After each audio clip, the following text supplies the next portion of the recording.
কাছে একটা BS6 এর গাড়ি এসছে। গাড়িটার প্রবলেম হচ্ছে গাড়ি রানিং অবস্থায় আপ ডাউন করছে, বেশিরভাগ গাড়িটা আপ ডাউন করছে, ধাক্কা খাচ্ছে, গাড়ি বন্ধ হয়ে যাচ্ছে, ছোলো করে বন্ধ হয়ে যাচ্ছে। তো আমার কাছে নিয়ে এসছে ভাইটা অনেক দূর থেকে। গাড়িটা প্রবলেম কী হচ্ছে ভাইয়ের কাছ থেকে শুনবো আমরা আগে, তারপর আমি বলবো। এই গাড়ি চালাতে চালাতে যখন একটু স্পিডে চালাচ্ছে, সেখন গাড়ি ধাক্কা মারছে, গাড়ি বন্ধ হয়ে যাচ্ছে, বা রানিং অবস্থায় চলতে চলতে গাড়িতে তেল যাচ্ছে, সব ঠিক আছে। গাড়িতে যখন তেল কমে আসছে তখন ব্যাপক ধাক্কা মারছে, গাড়ি মোটে চালাতে পারছি না, বন্ধ হয়ে যাচ্ছে ব্রেক করলে। হ্যাঁ, ভাই নিয়ে এসছে গাড়িটা নিয়ে আসার পরে আমার সাথে কথা বললো। তা ভাই যেটা বলেছে শুনতে পেয়েছো, তা এবার প্রবলেমটা দেখাচ্ছি। গাড়িটা অন আছে, মালভালসার লাইট, এটা চেক ইঞ্জিন লাইট যেটা বলে, এই লাইটটা গাড়ি স্টার্ট হওয়ার পরেও গাড়িটা ওই লাইটটা বন্ধ হয়ে যাওয়ার কথা। গাড়িটা স্টার্ট হয়ে গেছে, গাড়ি মালভালসার লাইট এখনও চলে আসে, কারণ গাড়ির কোনো জায়গায় প্রবলেম আছে একটা। হচ্ছে তো এই রোগটা কেন আসছে আমার কাছে? ওবিডি কিং আছে V17, ঠিক আছে, স্ক্যানার লাগিয়েছি আমি। এদিকে নিয়ে এসো, প্রবলেমটা কোথায় দেখো। দেখতে পাচ্ছ চেকিং করছে এখন। P0444 এই কোডটা আসছে আমাদের এখানে মেশিনে, যেটা বলছে V17। প্রত্যেক মিস্ত্রি ভার BS6 এর কাজ করার আগে মেশিন আগে রেঞ্জ পাত্র যদি না থাকে, BS6 এর গাড়ি সমস্ত পাস যদি কারো কাছে না থাকে তাহলে খোলা উচিত না। পাস রেঞ্জ পাতি মেশিন V17, যেটা ফিউল পাম্প চেক করা মেশিন, বা যে কোনো রেঞ্জপাতি যদি না থাকে তাহলে খোলা উচিত না। মিস্ত্রি ভাইদের এটা মাথায় রাখতে হবে। আর এই কোডটা এসছে আমার কাছে, দেখতে পাচ্ছ মেশিনই সার্চ করার পরে এই কোডটা এসছে P0444, ঠিক আছে। এই কোডটা কিসের?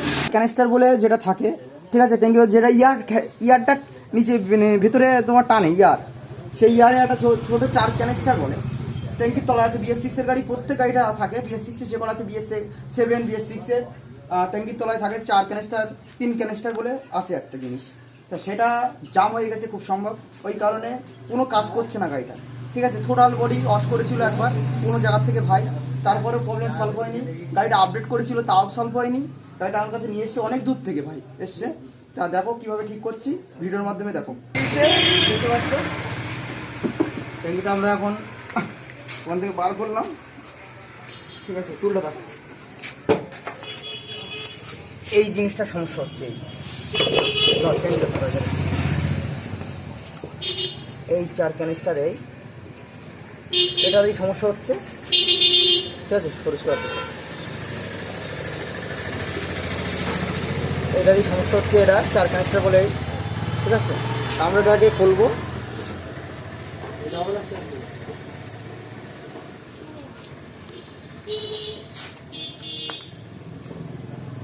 দেখতে পাচ্ছ ময়লা জাম হয়ে গেছে, ঠিক আছে।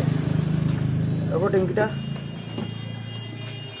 এই একটুখানি ফল্টের জন্য ট্যাঙ্কিটা আমাদের ওপেন করতে হয়েছে, একটুখানি ফল্টের জন্য।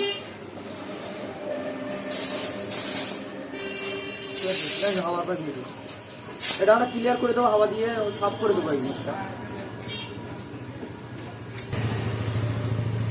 একটুখানি জিনিসের জন্য এই চেক ইঞ্জিন লাইট জ্বলছিল। P0444 এর যে রিডিংটা আছে, P0444, এই রিডিংটা আসবে যখনই সার্চ করা হবে ভিতরি ওবিডি মেশিনে, যখন স্ক্যান করা হবে, স্ক্যান করলে এই যে পার্ট নম্বরটা দেখাবে।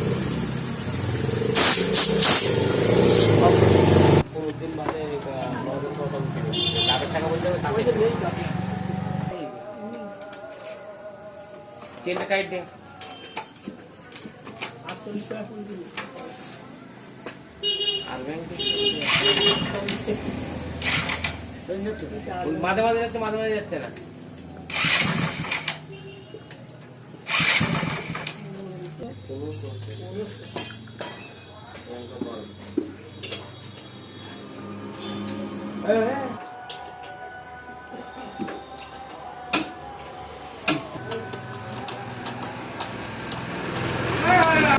গাড়িটা সেটিং হয়ে গেছে। গাড়িটা এবার আমরা আপডেট করবো। আপডেট করে দেখবো যে পার্ট নম্বরটা আসছিল P0444, ওই পার্ট নম্বরটা এখনো আছে কিনা প্রথম চেক করব, তারপরে আপডেট করব। করার পরে গাড়িটা আমি দেখবো যে এখানে যে মানফাংশন লাইট জ্বলছিল ওটা বন্ধ হয়েছে কিনা, ঠিক আছে। তো চাবিটা অন করছি, ওটা চাবি অন করার পরে চলতে হবে, এটা স্টার্টের পরে চলে যেতে হবে, ঠিক আছে। আগে আপডেট করবো গাড়িটা। ঠিক আছে, গাড়িটা আপডেট করছি আমাদের V17 যে আপডেট মেশিন আছে সেটা দিয়ে আমি আপডেট করছি।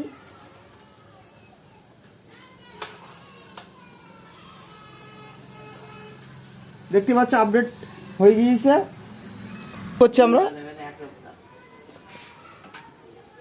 এবার দেখবো চেক ইঞ্জিন লাইটটা জ্বলছে কিনা। ঠিক আছে, আপডেট হয়ে গিয়েছে আমাদের। আগে চেক করছি যে P0 যে 444 আসছিল কিনা। দেখো নো কোল্ড ফল্ট, মানে আর কোনো ফল্ট নেই গাড়িতে। এই দেখো, দেখতে পাচ্ছ, ক্যামেরায় ভালো দেখাতে পাচ্ছি না।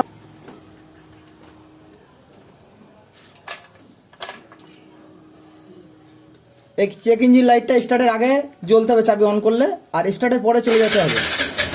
ঠিক আছে, দেখতে পাচ্ছ চলে গিয়েছে। এবারে আগে জ্বলছিল কিন্তু স্টার্ট করে দেখিয়েছিলাম, আপডেটের পরে চলে গিয়েছে। যে 3 ক্যানিস্টার ছিল, যার প্রবলেম ছিল ট্যাঙ্কির তলায় থাকে ওটা BS6-এর। ঠিক আছে, আমার কাছে OBD মেশিন আছে, OBD কিং V17, এটা দিয়ে আমি আপডেট করলাম। ঠিক আছে, যাই হোক গাড়িটা এবারে জবরদস্ত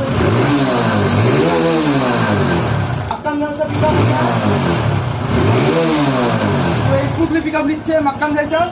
ঠিক আছে, রেনল্ট অটোমোবাইল সবাই আসবেন, একদম ভালোভাবে কাজ করবো আমরা, কোনো অসুবিধা নেই। ঠিক আছে, কারণ অনেক টাকা দিয়ে গাড়ি কিনতে হয়, এটা হলো বিষয়। যাই হোক রেনল্ট অটোমোবাইলে চলে আসবেন। এই বলে এখানে স্কিপ করছি।